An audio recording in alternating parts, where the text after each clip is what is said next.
Those energetic little dogs, Cocker Spaniels, they're the subject today. I'm Scott Linden. This is the Upland Nation podcast. Glad you could join me. We'll learn everything we need to know about those little guys and gals from my friend Gene Barnhardt of fieldbredcockers.com.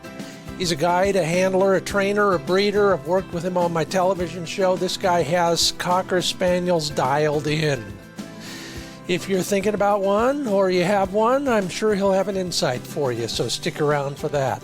On our Fix It segment this week, a few information sources I've discovered over the years that might help you when you're planning a trip to a new place. And on our social media, I asked a question about whether you're going to try a new shotgun this season and why. Some insights there that might be very useful to you. They were to me. Looking forward to hearing from you about all of those topics.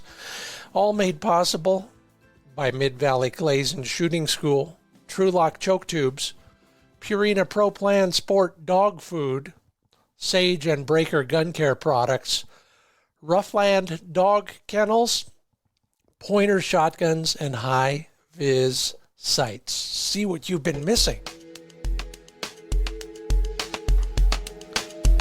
Still darn hot here, so our runs are shorter.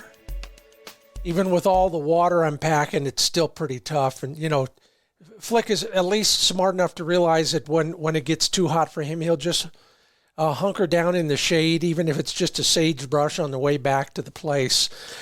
Keep your eyes peeled for those kind of signs from your dog as well this time of year. So we're doing a little bit more what I'll call mental stimulation. We can do that in the house, air conditioned. We can do that in the front yard where it's shady, the backyard where it's very shady. So doing things like dead bird searches, long holds, a few retrieves here and there, a little bit of obedience work, anything to just keep Flick's mind working so he doesn't go back to stealing washcloths out of the bathroom shelves. You got a problem like that too? Well, consider more cerebral stimulation for your dog if you can't get out and do the real physical stuff for whatever reason. Hey, lots of things going on social media, so check that out. I'm kind of doing an essay once in a while on some stuff that on some observations, mainly political. Used to work in that world, so be curious to know what your thoughts are, your comments on that stuff. But mainly, it's more fun to talk about the stuff that we love to do that is a little bit less stressful. I asked on social media, new to you, are you going to try a new shotgun, different shotgun this season, and why? Got some great answers. Okay, Wildfire Deacon, his new 28 gauge just showed up. Prepping for old age and light guns? Wait a minute. You don't have to be either of those needs to try one. I love mine. Jake and Oatner just picked up a short barrel, 21 inches plus your extended chokes, 12 gauge for thick covers. You like it, and it swings okay for you? I guess not. I guess so. You say, Jay, you won't be changing anything. Michael Salamone, getting a new gun in a 20 gauge. The 12 gauge Weatherby Orion is doing fine, but trying the 20. Yeah, I don't blame you. Welcome to the sub-gauge club. New Satori, just because, says Glenn Bohm. Going to a 28 gauge from a 20, says Michael Broyles. A little more challenge. Yeah, I guess there is. Yeah, there's fewer pellets. So you've got to maybe shoot a little closer in. Jeff Frazier got a 28 gauge pair of over and unders for the wife and he. Oh, and they're breaking in a new setter pup as well. Lots of switching from one brand to another, including George Cummins, David Della Vedova, Cork Green got his original Remington back in '82, still hunting it. Hey, if it ain't broke, don't fix it. Switching to a side-by-side, says Jacob Anderson. Always wanted a fancy over and under, sent it out for gunsmithing. And, no, I'm sorry, the side-by-side is getting old, so you're going to try an over and under. Yeah, you have my sympathy getting a left-handed stock fitted to it, but hope it works out very well for you. R.C. Phillips, the standard response, all I need is money. I'd pick up a Browning Super Feather Light in a 16 gauge. Yeah, good on you all for your plans. I applaud you if you're changing something substantive. You'll do fine. That's been my experience. I rotate through a bunch of them. Love the sub gauges, but a couple dozen rounds at the range and you'll probably get your new to you gun dialed in. Thanks to everybody who responded. More thoughts on all the social pages. Just picked up a new app that will allow me to post a little bit simpler on all the pages. So keep your eyes peeled. Going to probably make it easier for you too to find that kind of stuff. That part of the program brought to you by RuffLand Kennels and their ultimate travel system. Yeah, I was getting mine ready for another use. Back of my truck, kind of reconfiguring things, and realized I'm not using the top trays as efficiently as I could. But I fixed that immediately.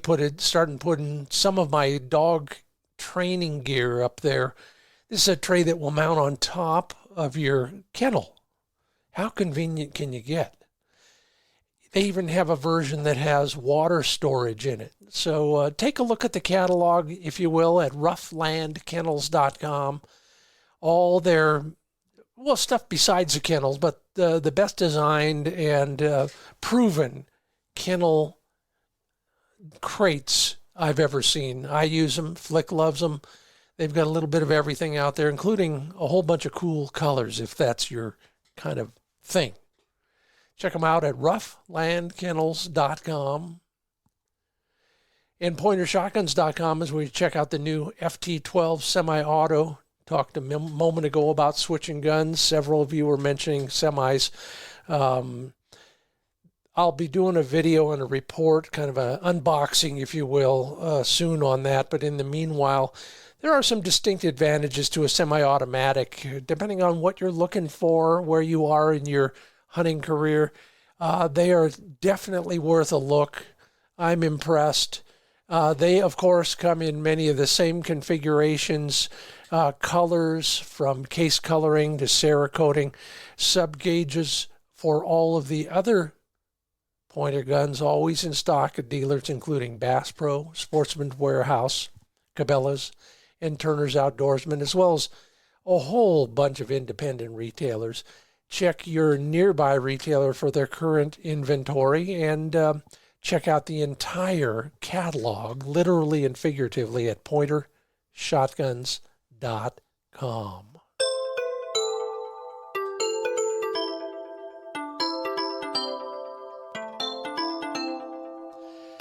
Well, I can't wait to talk with him on the podcast. I got to tell you a funny story first. So you'll have to wait for just a moment, Gene. But, when I first worked with him on Wingshooting USA, the TV show, I was struck by something that I think is part of why he loves Cocker Spaniels, and so do I. Those dogs would work for us, and at the end of a bird find and a retrieve, each little cocker would get back 10 or 12 feet from the handler and ramp up and run into the handler's arms. And if they could talk, they would have said, "Oh, thank you so much for letting me hunt with you." That's the attitude those dogs have. And I think part of that is nature and part of that is nurture. And one of the guys doing the nurturing is my friend Gene Barnhardt from FieldBredCockers.com. Gene, welcome for the first time to the Upland Nation podcast. Well, thanks, Scott. Appreciate being here. It's going to be fun to catch up a little bit. It's been a while since I've seen you. You've been around. I've been around. We've both passed through a few different portals since I saw you last.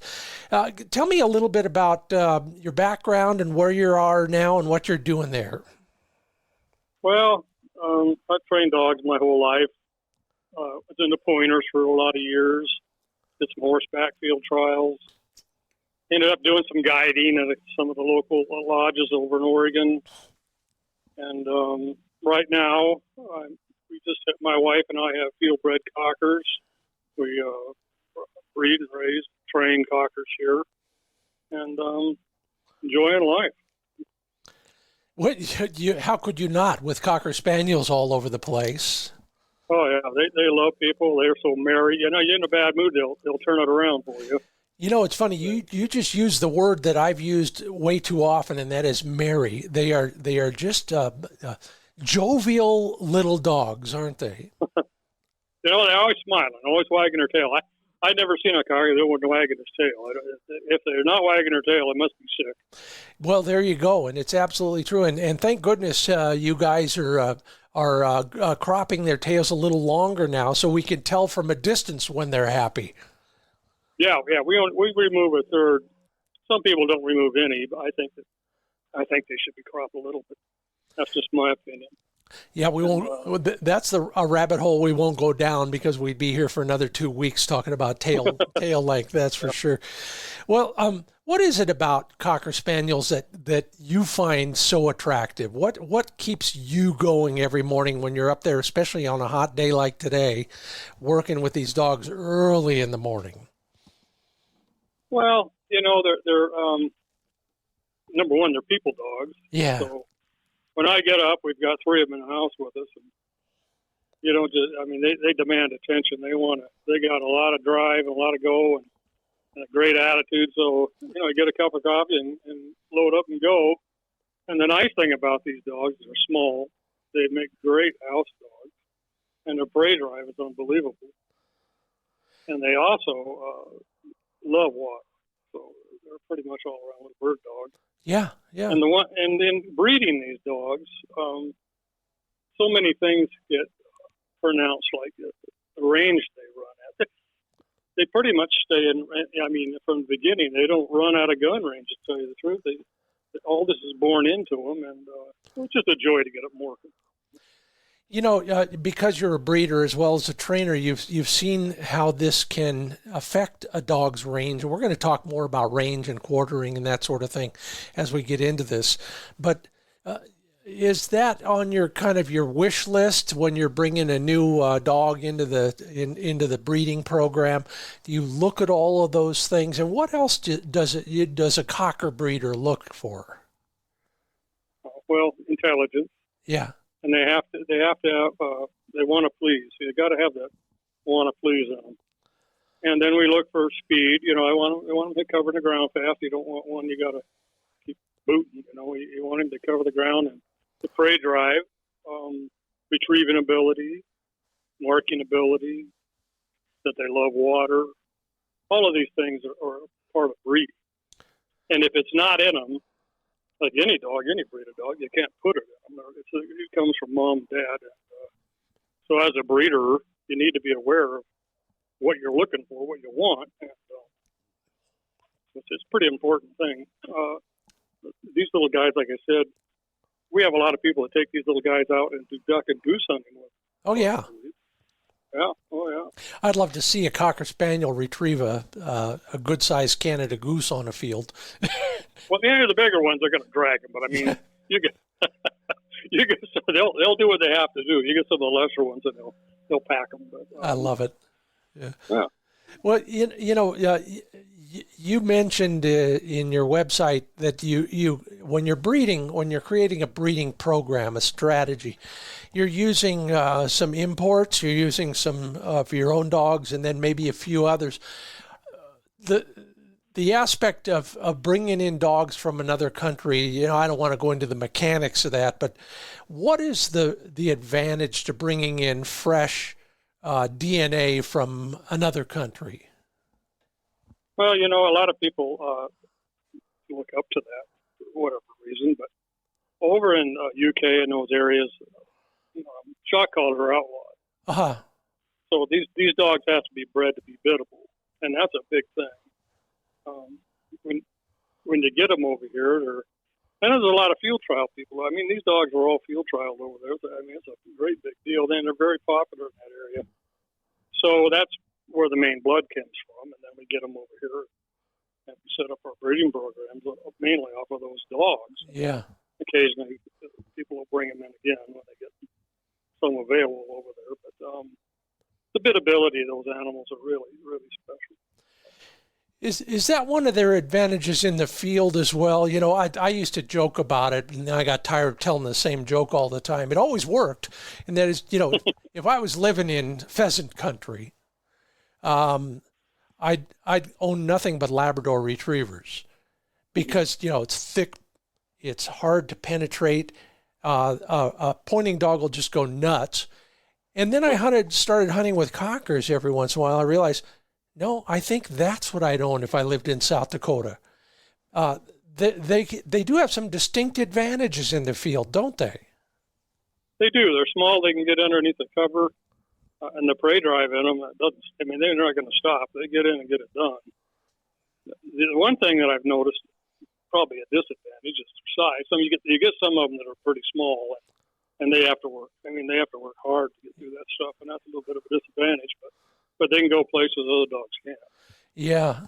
You know, when we were working together on the TV show, I did notice, maybe it was just the dogs that we worked with. They were on the large side of the breed standard. Mm-hmm. What would you describe as, you know, their weight? Are they in the 30-pound range or thereabouts? I think the ones that you saw over there were probably anywhere from 28 to 32 pounds. Yeah. You know, some of them... This is about like a small Springer. Yeah, that's what I was just going to say. You know, from a distance, you might confuse them, except in large part for the coloring. They're kissing cousins. So. Yeah, and you know, many of us remember back, you know, one of the stories, probably apocryphal, is that, you know, out of the same litter, if the dogs turned out small, they were Cocker Spaniels. If they turned out big, they were Springer Spaniels. Might have been true back in the day. Who knows? So you talk a lot about prey drive with Cocker Spaniels, and I'm intrigued because I see it. You know, I've been right there, right watching them, and I think I know what you mean. But describe it in graphic terms. I'm standing there in the field, and you're going to turn dog loose. Maybe we have a pointer locked up somewhere up ahead of us. How does that dog kind of manifest that prey drive? Well, everyone's born in them. If they're breeding right. Yeah. And of course, when you start when they're babies, I introduce them to frozen birds. Yeah. Because they're young, and that way they don't get intimidated with a bird flapping its wings and hitting them in the face. So I throw that for a while for them, and they just love it. And then we get into clip-wing birds. And once they get that on their brain, well, after that, it's just bird's the word. They learn that pointer standing there for a reason, and then you send them in, and look out, they're gonna get in front of the pointers, put them birds up. You know, and there's where the rubber meets the road, and I've always wanted to ask a Flushing dog trainer. We're good at that. Are we good with a dog, especially in the training scenarios? Hopefully, if we're in the field hunting, it doesn't happen. But when you're training a young dog, you're encouraging them to go in hard with the hope that they'll actually catch that bird, aren't you? Well, yeah. If you never know if they call a Springer because they go in hard and the bird gets up and they're jumping up in the air trying to catch it. Oh, yeah. Classic Springer flush. And hopefully you're on wily birds and they get up and they don't catch them.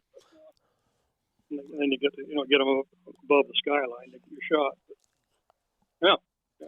Well, how do you do that in a training situation I'm looking out at my training birds now. You know, they're so dumb, they'd probably wave and say, hey, here I am, come and get me. So they will get caught. But I don't see a downside to that with a flusher because maybe that's the reward. Well, no, don't get me wrong. We'll take them out, and they do catch a few, which is keeps that prey drive in. Yeah. Especially if you get to pile these dogs, and then you'll get one that gets up, and then you want them to sit, watch it, broke the wing and shot type thing if you're into that. Yeah. And then they shoot, and then they go to retrieve it. But they don't have to sit and watch it fly off. If you're a hunter, then go underneath the birds, you shoot it, and they get a retrieve. So. Yeah, and you know there's another difference, and you've run pointers for years and years as well, so you know what we like in a pointing breed is a dog that'll be steady, not after the first flush, but after the third flush of the same covey. Right. There's really that's academic in the flushing dog world, isn't it? They're going to go in and they're going to stir up trouble in the general vicinity, hopefully aiming for a bird. But if there are other birds in the neighborhood, they're going up too, aren't they? Yes. Yes, they are. Yeah, that's happened a few times. Yeah. Well, I'm just fascinated. I remember it was a long time ago. We were going to Florida and making a show down there for the first time in Florida. And the first time I saw cockers paired with pointing breeds. And down there, we talked a little bit about it. I asked the handler why they're using Cocker Spaniels now. He says, see all those palmetto bushes where the quail hide? Well, the Labradors have to crash into them. It's like bumping into a wall. But the cockers go underneath there. And the second bonus is because they're so low, the birds go up instead of out the far side of those bushes. Right. Yeah. And, you know, if in a guiding scenario, and you're using pointers and cockers, it's a safety thing. Yeah. So the guy can stand back, send his cockers in. He's not out in front of the guns. And as they go out in front of the pointers are staunch, you got them trained to stand there. Well, the cocker runs by them and puts the birds up. And people shoot, and everybody's safe and out of the way. So, yeah. Once in a while, unless it's me, a bird falls. Yeah. Let's just talk a little bit about the steadiness in a flushing dog. You mentioned for a lot of people we couldn't care less. We want the bird in the air and the dog going after it. But a lot of folks, especially if you're trialing or hunt testing or something like that, that dog needs to stop and watch and mark. Yeah. Give us a kind of a tutorial on that real quick, Gene, because it's easier said than done. You know. It takes time, patience. You know, I start when they're 8 weeks old. Some people leave them for our super pup program, sitting, hopping, whatever you want to refer to it as. I start immediately at 8 weeks, and sitting to a flushing dog is like woe to a pointer. Yeah. The rest of their life, it's going to be the thing they're going to have to do. So we start on that.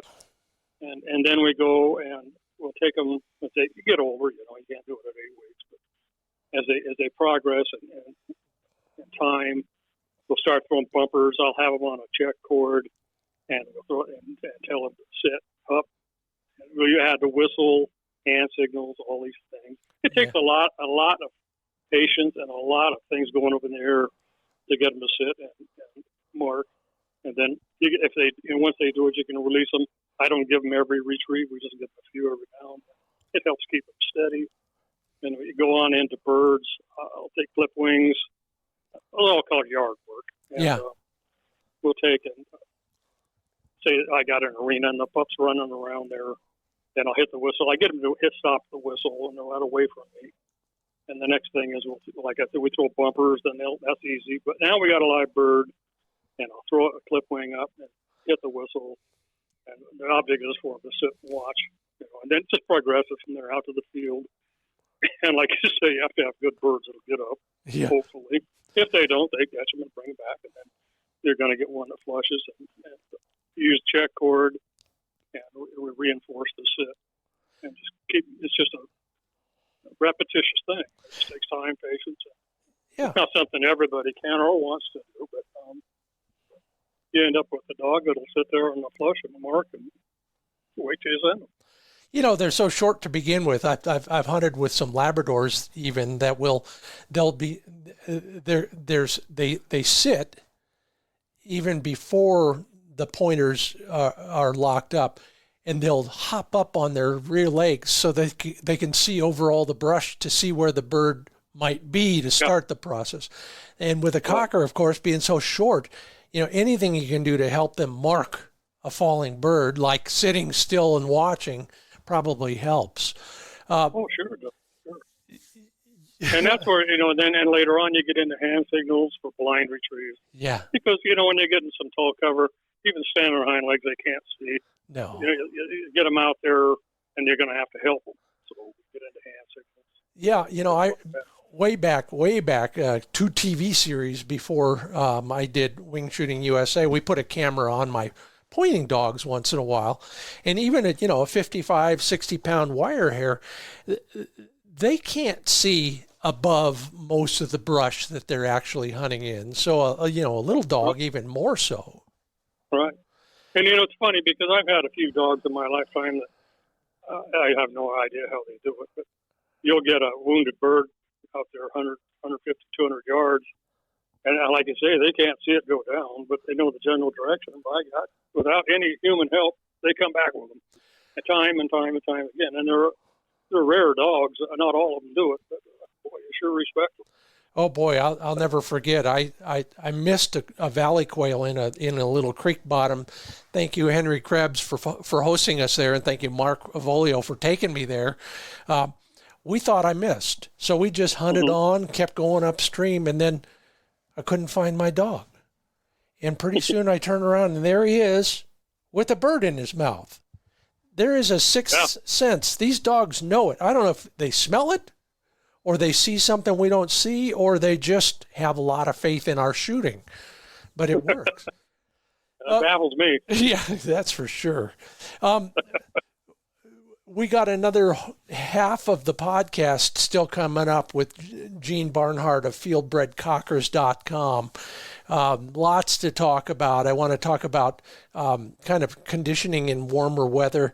I want to talk about this whole idea of, quote, gun range, unquote, and working on that.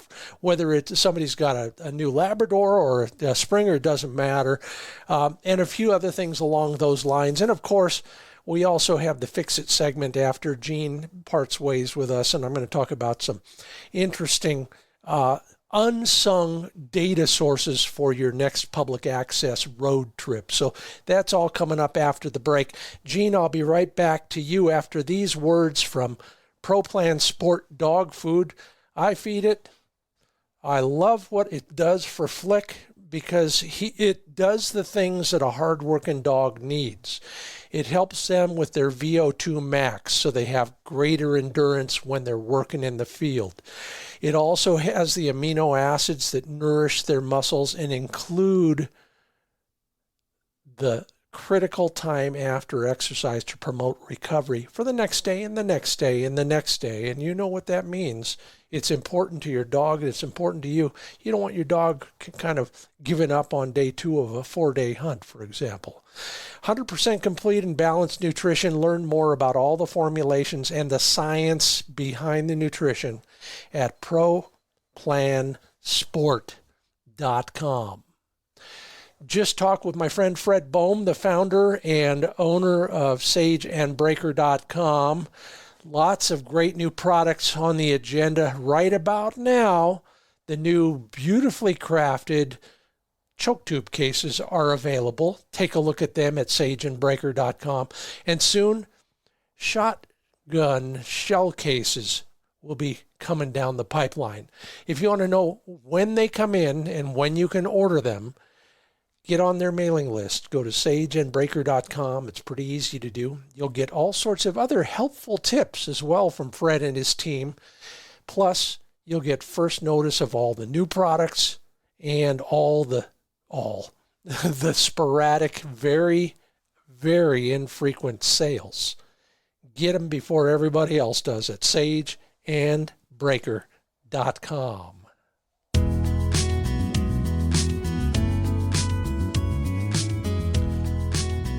Welcome back to the Upland Nation podcast. I'm Scott Linden, your host. On the other end of the line from La Center, Washington, and fieldbredcockers.com, my friend Gene Barnhardt. Gene, you there?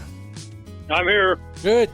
And just for the record, it ain't in the center of Washington, by the way. It's in the lower left corner. I got to talk to the map guys about that. But yeah. I drive by that exit way more times than I need to. Got in-laws north of there. You mentioned, I'm just thinking about all the interesting things that would happen when you were letting pigeons loose in an arena like that. And my pointing dogs would go nuts watching those birds fly or landing. Yeah, they all light up, that's for sure. Oh yeah. But they're homers, I'm presuming, so they're all coming back at some point. Well, I use homers when in the field when they come back, but I use like a scrub pigeon. Yeah. I clip wing them. Yeah. And the things like that. So, oh, that's great. Good, valuable homers, kind of hard to lose. So. Yeah, isn't that the truth? Yeah. I opened up the door to my coop last night, and the first thing I heard after all the birds went out was a hawk scream. Oh, Lord. Yeah, I figure I'm just, you pay your dues. That's how you do it around here. Yeah. I get them all trained up, and I go out there, and there's a hawk in the pen, and no pigeons left. Oh, man. Many times. Yeah. Well, there's one thing worse than that. A bobcat in your pigeon coop. No, I haven't had that. Yeah. You don't want that, okay? No. Okay, so go ahead. I have had a Jack Russell in one. That's probably just as bad now that I think about it. Now, there wasn't anything alive when I got him out. No, I imagine not. Yeah, I've seen those guys work on a barn hunt. What they call them. Oh, geez, They are relentless. They are. Let's get back on the topic here, and the topic is flushing dogs of various breeds, particularly Cocker Spaniels, and teaching this stuff that we'll call quartering, in gun range. A lot of that, as you've mentioned, is inbred in these dogs, but at some point, a client dog shows up and you need to get that dog reined in a little bit, or you need to start them off on pardon the pun, the right paw, so that they're staying within whatever we define as gun range. Right. What do you do to introduce that whole idea of not running straight out 150 yards and straight back? Well, everything goes back to yard work. I start a dog and get him in there, and I'll put a check cord on him in an enclosed area, and I'll go like a drunk sailor. I'll go left, I'll go right, and I'll get him a couple pulls on the cord to get him the way I want to go, and throwing some hand signals. They pick that up, and then I use a whistle with 2 toots. Add these things as you're going back and forth, and then if we introduce the dog to e-collar at some point, maybe it's already introduced.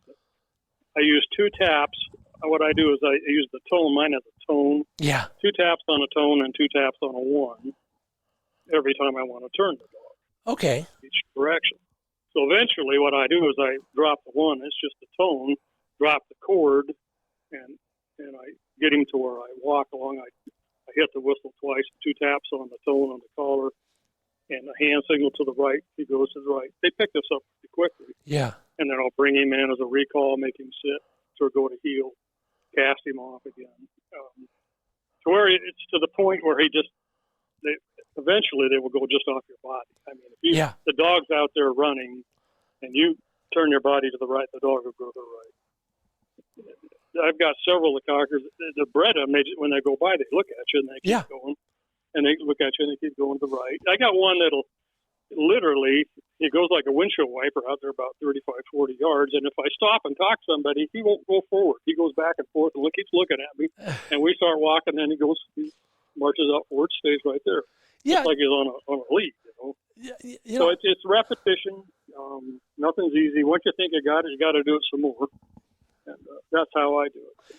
Well, I want to ask more about that in a moment. I'll never forget I learned this while gunning for an AVDA test many, many years ago. Thank you, Phil Swain, for so many insights, including this.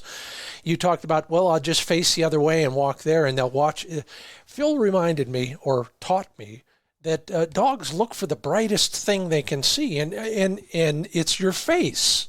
So if they can't see your face because you're going the other way, they're going to swing around so that they can.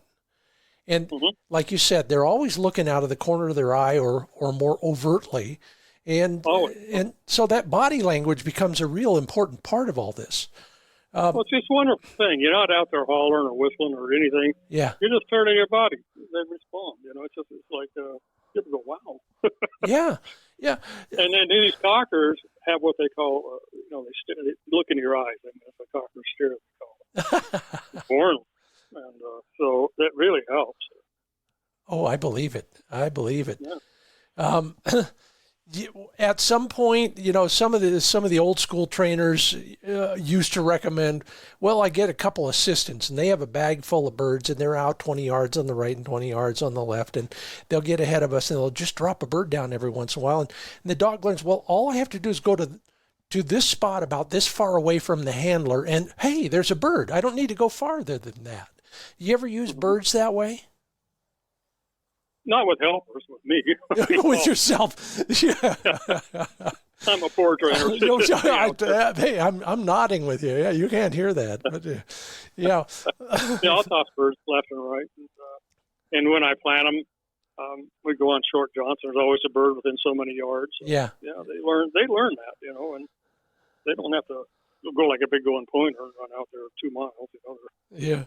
They'll find a bird's close to you, and that's what registers with them. Yeah, my wire and my first wire hair was always out there about 3/4 of a mile away, and I finally broke down and had to buy a beer for my mentor at the time. Thank you, Bill Lowe, for all of your wisdom. I said, Bill, I'm so frustrated. My dog, he's going out, 400 yards this way and 600 yards this way.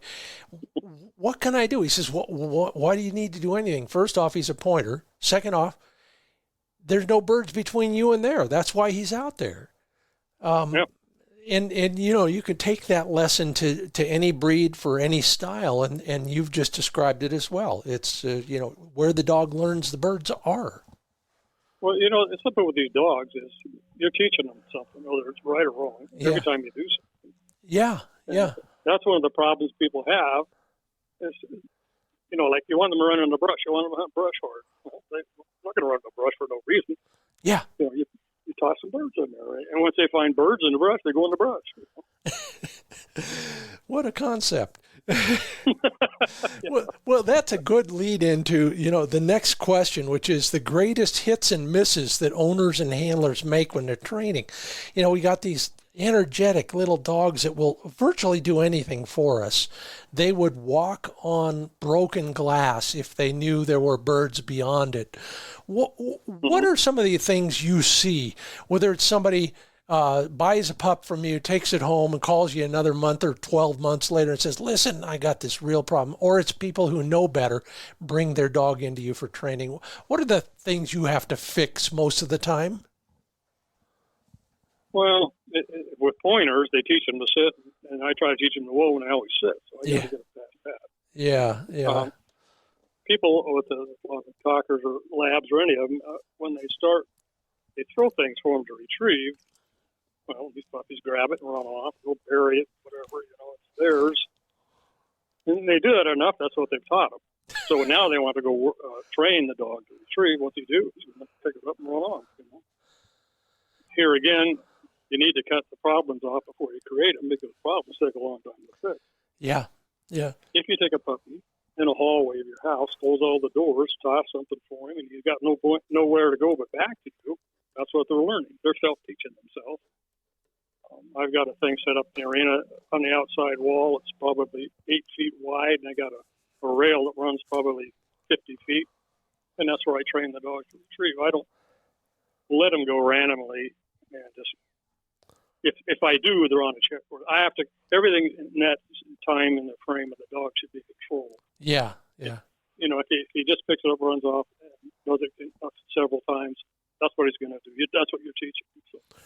Yeah, so that rail and I use a fence for the same reason. They can only go straight out and straight back. It's like a hallway in the house with your 7-week-old. Right. Yeah. Exactly. You're setting him up for success. Otherwise, you're setting him up for failure.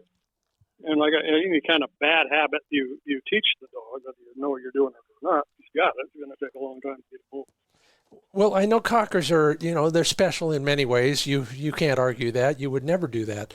But do they ever need to be force broken? like a hard-headed Labrador, or worse yet, a German wire-haired pointer? I haven't had one yet that has to. They just, evidently I've been lucky and people haven't created a problem or what. They've all willingly went out and got the birds. Yeah. Or dummies. I mean, what happens sometimes is if you get them on birds and then you throw a dummy, they look at the dummy like, yeah, forget it. Yeah. It is a dummy, buddy. Yeah. So they want a bird, right? So if you do the dummy work and everything goes smooth, then you do some bird work and don't mix the two, because then you're going to have a little bit of a problem with the dog going to get the dummy. Once he's had a bird, he's not going to do it. Unless they're forceful. I've always wondered about that. And at that point, maybe we shouldn't care. They're going to do the job they were expected to do. And then, and I know there are people with certain priorities that have to do that. And we all have reasons, but hey, if he's bringing back birds reliably, who cares if he brings back a hammer or your car keys or all of that? Yeah. Right. Absolutely. And do you want to pay somebody to get them to bring back a hammer? Yeah. Yeah. What's the point? Yeah. So there is the one crux of the matter in all of that is he's running down your railing in the arena, and he gets to that at whatever it is at that point, a bumper, a bird, whatever. Instead of going off and burying it or eating it, how do you get him back? Is it always a check cord at that point, and then the check cord surrogates an e-collar, et cetera, et cetera? Well, that should back up a little. Yeah. I work with a play sport. Okay. So when I start these puppies, it's play sport, and I give them treats. Some people don't like giving treats, but I do. They like it. So anyway, we do a lot of that, and I just send them to the play sport, and they go there and they stay there. So I have a play sport in that area where it's confined, and so I'll toss it 2-3 feet. I don't go 50 feet in the beginning. Oh yeah. And I'll tell them place, and 99% of them come back and get on that play sport. Even if they're 8 weeks old, and I'm throwing something for them, they'll come back to it. Here again, self-teaching. It's kind of something that was set up before we got there. Yeah. If it's a dog that just comes in, it's not a cocker, he's a little older, check cord, definitely. I'll toss it out there. Check cord, it's got to be controlled, bring him back in. And here I'm working all these dogs on a play sport also, because for some reason they really relate to it. Like if you have it out in the middle of the arena, you toss something, and the dog that was running off before, he's dragging a check cord. But I say place, they come back and they get on the play sport. But it takes a lot of work on the play sport. Yeah. A lot of treats, this is my place. This is a great place. Got it. Good things happen when I'm on this board. Yeah, exactly. There's no bad. Yeah, and there's a good point. That board is, we always talk a good game about our dog's crate, their kennel crate, and how it shouldn't be punishment. It should always be a place they want to go to for whatever reasons. You're talking in the same terms about the place board being a place, being a spot where always positive stuff takes place. Pardon the pun. Yeah. Right. Well, I had people come in one time, they had a dog, and they wanted to go on a fishing boat with them, but their last dog, every time they get a fish on, jump in the water, ruin it. Yeah, I had that dog. So I taught them a place board, and what I bring them up the house sometimes, because you have to make it longer and longer and longer. Sure. You can't just have a 2-minute thing on a place board. And they're in the house, and the dog driving them nuts, still go to their place, and that's where they're in bed, and that's where they go call it place. So I fell asleep one time. I woke up about 2 hours later, and this dog is still sitting there on that place looking at me like, hey, come on. Oh, but anyway. I want to figure out how to charge clients for going to sleep. Yeah. Thought that was a freak. Oh, man, I love it. But anyway, it worked. The dog didn't jump in the water. He's out on the place board and went fishing, so they were happy. Help me with this. We talk a lot, and like I said, when we first met and we were working together on TV, the Cocker Spaniels would basically be at heel while the pointers did the dirty work, and then the Cockers would be released to get all the glory, fly the bird, and quite often quite often retrieve them, but not always. Somebody else might get there first because their little legs are so short. But the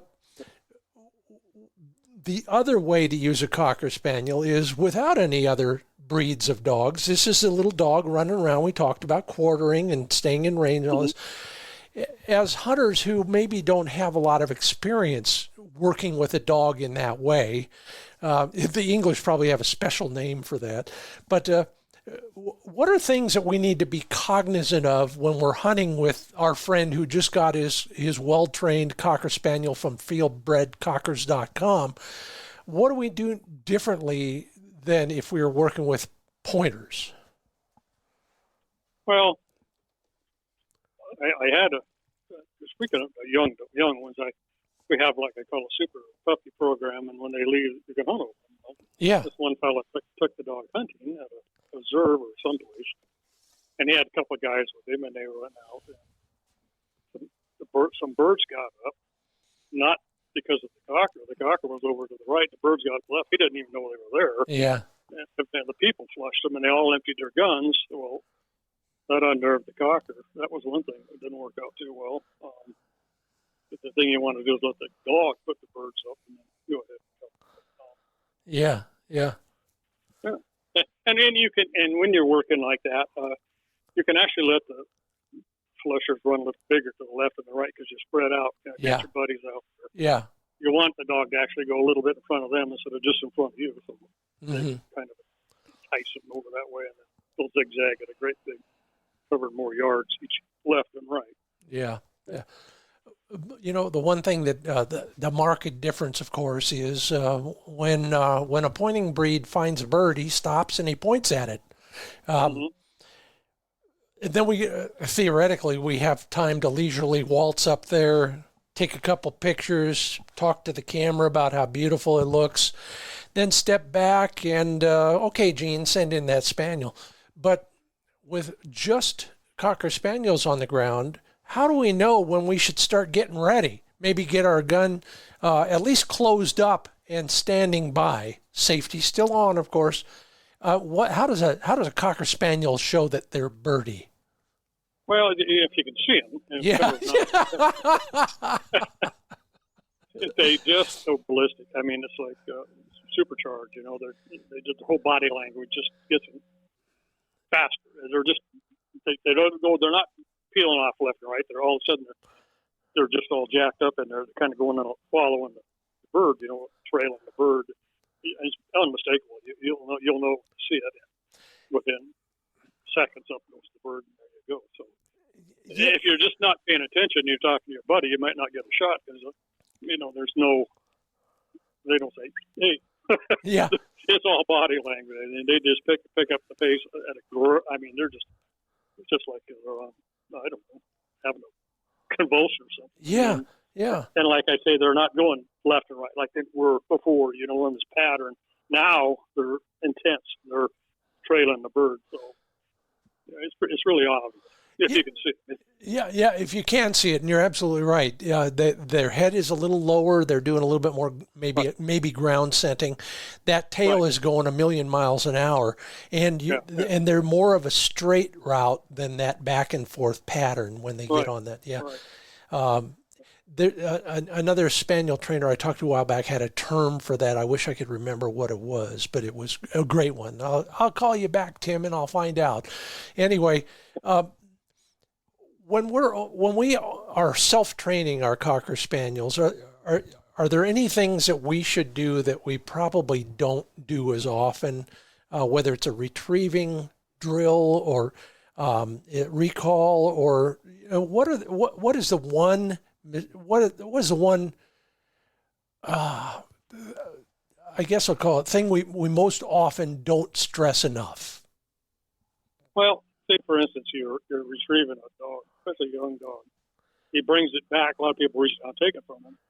I don't do that. Yeah. I let him hold for a while. Yeah. And if nothing else, I'll even walk him on heel with it for a while. It's kind of their showing off. It's their, it's their kind of the reward. I agree. And then I'll reach down and I'll reach from underneath of their mouth and tell them to drop. Because if you reach down on top of the mouth, it tightens their jaw up. I mean, they crunch down more, whatever they have in their mouth. So you come from the bottom up give them some time with it, and that always helps. I mean, if you just grab it away from them, you'll get a dog that'll turn his head when you reach down to get it, or back up, or he doesn't want to give it to you. Yeah. But if you let him enjoy the moment, then it's more where they hand it to you, and there's none of the other stuff that goes along with it. Yeah. That's one thing. Well, and that's a good one. I love that idea of not going from over their head for a bunch of reasons. My father-in-law, great guy, but every time he meets my dog, he pats my dog on the top of his head. And you could see he's a great dog. Flick, you're a good boy. Sit. No, don't sit. Whoa. But you can see him kind of cringe a little when that hand is coming up. And then you just pointed out that also makes him just hold that bird a little too hard. Yeah. I get it. Yeah. And once they start that, and if they poke holes in the bird and they get blood, you might have a problem coming your way, Yeah. Those are vampire dogs. Now that I think, I better write that down. Finally, but that's one thing. Yeah, you got another one? Well, if they don't give it to you, I mean, some of them won't want to. Yeah. Don't take tug of war. Don't grab the bird. Just reach back in his flank, hind leg, that little skin there, and just grab it and pull up on it. Pull up. Drop. They'll spit it out immediately. Okay, that's a new one on me. I used to pinch the flank a little bit. Maybe it's the same thing, but are you grabbing a handful of skin and pulling upwards? I mean, like just come up with it a little bit, and boy, they'll spit the bird out and turn their head towards your hand.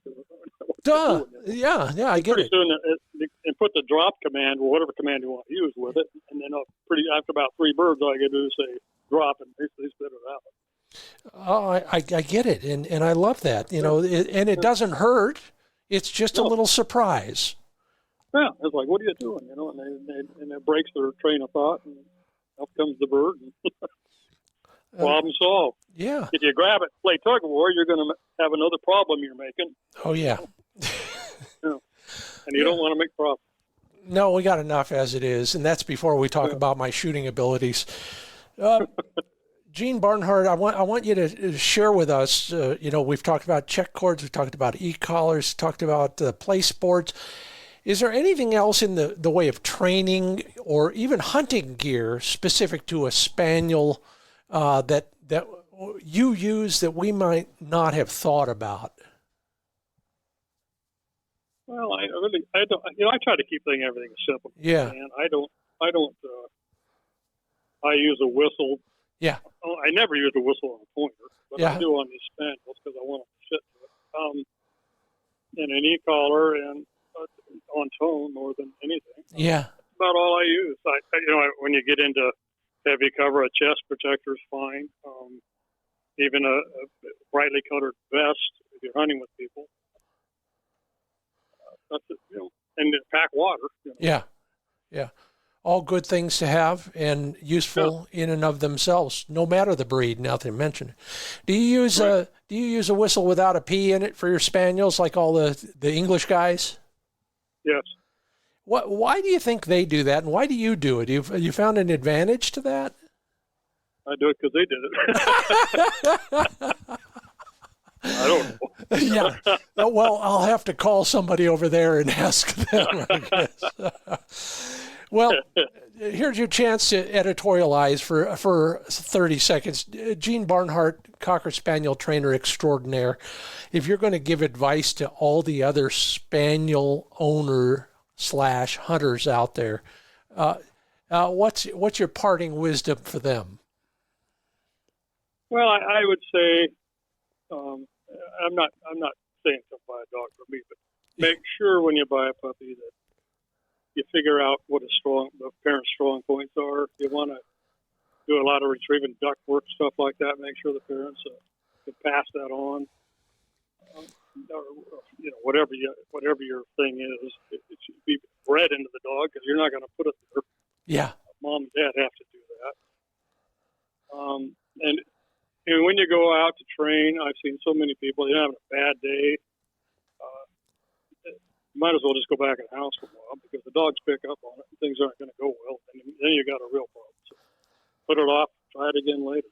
Yeah. So be mindful of DNA and what you want out of it. And remember that it's supposed to be fun for both of you. That's right. Yeah. If it's not fun, then you're doing something wrong. There you go. Probably a philosophy of life, not just dog training, now that you mentioned it. Yeah. Okay. I must be doing a lot of stuff wrong. Yeah, I doubt it. That's Gene Barnhardt. You can learn more about Gene and Vicky's operation. Fieldbredcockers.com is where you go. Lots of great pictures, even a few videos now that I think about it. Enjoy all of that out there. Get to know some of the dogs. There is nothing more fun than hunting with Cocker Spaniels. Enough from my end. I know the NABDA folks are going to probably be calling now and complaining about what I just said, but that's their problem. Gene Barnhardt, thanks so much. I had so much fun. It's great to talk with you again. Next time, maybe we'll be in the field somewhere. Thanks for being part of the Upland Nation podcast. Well, thank you, Scott. Appreciate it. Bye-bye. Bye-bye. And you stick around. You know, I spend a lot of time on the laptop because it beats watching television.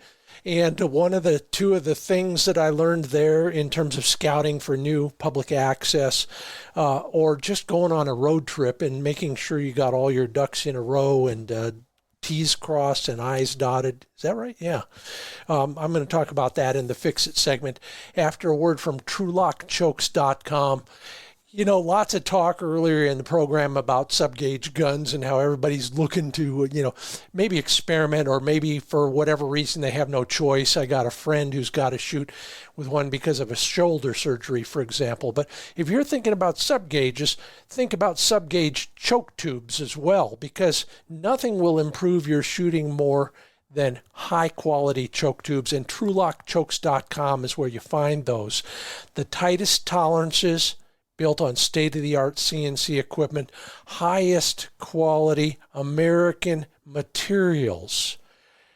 All you have to do is go to TrulockChokes.com, go down and find their choke interchange list. Match your gun to their list. You can't go wrong. More information and all the reasons you should think about it, sub-gauge or no, at TrulockChokes.com. And I guess this is the shooting improvement department today, because HiVizSights.com has sure done the job for me. I talk a lot about how those highly visible light pipe systems allow your brain, your subconscious, to see the muzzle without having to aim because you're looking for a moving target. Well, the other nice thing is you can change out the light pipes depending on all sorts of conditions. I need a really bright yellow one because I'm so dang colorblind. It shows up, but maybe you need a different color.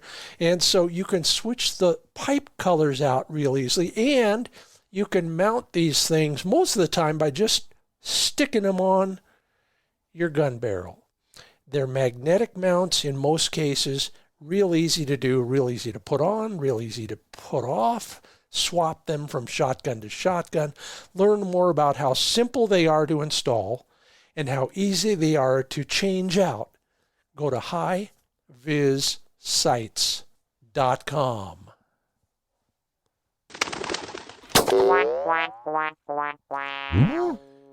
Yeah, so this is the time of year when we are planning our big road trips. I know that because I asked you a couple weeks ago. So how about a little advice here in the Fix It segment on possibly some other sources of information that may be of use to you, especially if you're going to a new area. First thing you want to do is know if there are any birds there. Well, all the bird-rich states that I know of, that I've worked in and hunted at, often have on one of their fishing game websites I guess I'll call it a distribution map. Something that says, yeah, there are sharptails here, but the prairie chickens are over here, or the pheasants are here, or whatever it is. And those maps often are, I'll call it ranked. Here's big populations, here's sporadic populations, etc., etc. So the first thing I do is I go to the agency website and see if they have such a thing. From that, you can maybe decide what town you're going to stay near or hunt out of, or what lodge you're going to go to, or anything along those lines. And then some states will have harvest statistics by county or by region or whatever. Again, those are very useful over the long range in determining where you want to go. Yeah, if you're going to drive from Minnesota to Montana, you want to go to a spot that you know there are birds in, and you know a lot of those birds are shot. You know, they're one and the same. Not so with many of the population estimates, especially those early estimates. You know, you've read the magazine articles, or you saw it online. You know, hey, the California guys think this year is going to be the best year ever for quail because the biologist saw 2 new coveys in his backyard. There's not a lot of science early on in that stuff. Some states do, but others rely on mail carriers to count pheasants. What the heck? I wouldn't put a lot of credence in those kind of population estimates. For example, though, most years Nevada would put a biologist in a helicopter and he would fly over the chukar country and get a little bit better idea. But in most cases, all of that stuff relies on sporadic sightings or some guy with his windows down listening for a pheasant to cackle. I'd stick with harvest statistics and population distribution maps if I was fixing my big road trip for a new area. Final hint, when you figure out where you want to go, don't go there. Go to the second best spots. Fewer hunters, just as many birds, I'll bet. There's your tip in the Fix It segment, brought to you by Mid-Valley Clays and Shooting School. Yeah, all the folks at the shooting school hunt, so they know what works on the range or in the field. And I've talked a lot about sub-gauges today, so let's close out with just that. If you're looking for a sub-gauge gun, particularly a Browning, MidValleyClays.com has your gun probably in stock. All models, all gauges, a lot of field grade guns in Browning, appropriate for hunting or sporting clays. And if they don't have it, the gun guru Dave Fiedler can probably find it for you. Make that your first stop, MidValleyClays.com. Give Dave a call, tell him what you're looking for, and let him do the field work for you. Go to MidValleyClays.com. Well, thanks, Gene Barnhardt. Oh, and Vicki, too, at fieldbredcockers.com for your insights and for a lot of us, an introduction to Cocker Spaniels as a hunting breed. Loved talking about it, loved working with your dogs. Can't wait to do it again. If you enjoyed the program, please tell somebody about it. We're growing again at an exponential rate thanks to all of you who are talking about the podcast with somebody else. If you can comment or leave a rating at your podcast provider, I sure would appreciate it. And speaking of appreciation, all of these sponsors are the ones who make it possible for me to deliver the Upland Nation podcast. RuffLand Dog Kennels, Purina Pro Plan Sport Dog Food, Mid-Valley Clays and Shooting School, Trulock Choke Tubes, Pointer Shotguns, Sage and Breaker Gun Care Products, and HiViz Shooting Systems. There's more to talk about at findbirdhuntingspots.com. Always some new material there, especially if you're planning your big road trips right about now. State by state, region by region, check it all out at findbirdhuntingspots.com. You know, until we talk again, either in the regular podcast or in one of our insider editions, I appreciate your listening. Thank you so much. I'm Scott Linden. This is the Upland Nation Podcast.